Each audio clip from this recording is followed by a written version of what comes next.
And welcome back.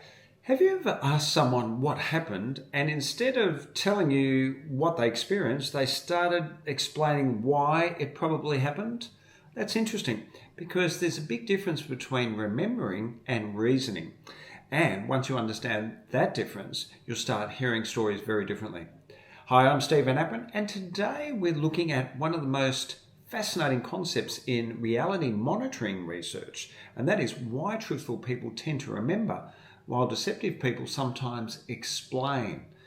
Before we start, however, just a quick disclaimer: no single behaviour proves deception on its own. There are always exceptions such as stress, trauma, memory limitations, ADHD, neurodivergence, shock, and different communication styles, together with potential cultural differences as well.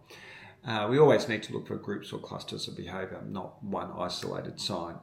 And in serious situations, these observations should be supported by cooperating evidence. All right, let's get into it. Imagine I ask you, what happened when you arrived at the house? A truthful person may say, I remember the front door being open, the television was on, and I could hear somebody moving around inside. Notice what happened? They're describing experience. Things they saw, things they heard, things they remember. Now, compare that with this. I assumed somebody must have left the door open. I figured someone had probably been there earlier. Now that's different. That's not remembering, that's reasoning. Researchers Johnson and Ray, from memory, referred to these as cognitive operations. Things like I thought, I assumed, I figured, I guessed, I concluded. These aren't memories, these are explanations. And that's an important distinction.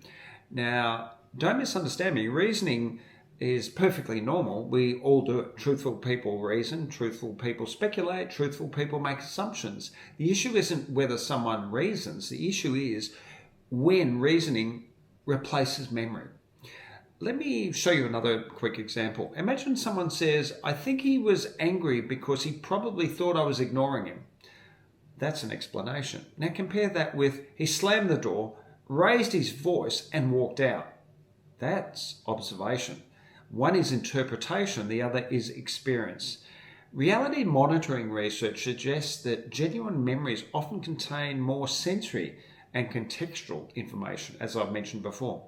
Fabricated stories, on the other hand, can sometimes contain more cognitive operations, if you like, because the person is constructing a plausible explanation rather than recalling a genuine event. Again, this isn't proof. Some people naturally think out loud, some people are analytical, and some people explain everything. That's why context matters. But when a story contains lots of assumptions, lots of reasoning, and very little memory, it becomes interesting because experienced events usually leave behind memories, not just theories. Let's look at one final example. Let's say the question is, what happened at the meeting?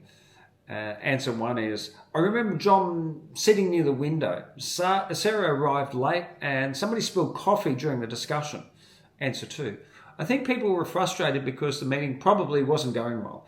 Which answer sounds more like a memory to you? And which sounds more like a conclusion?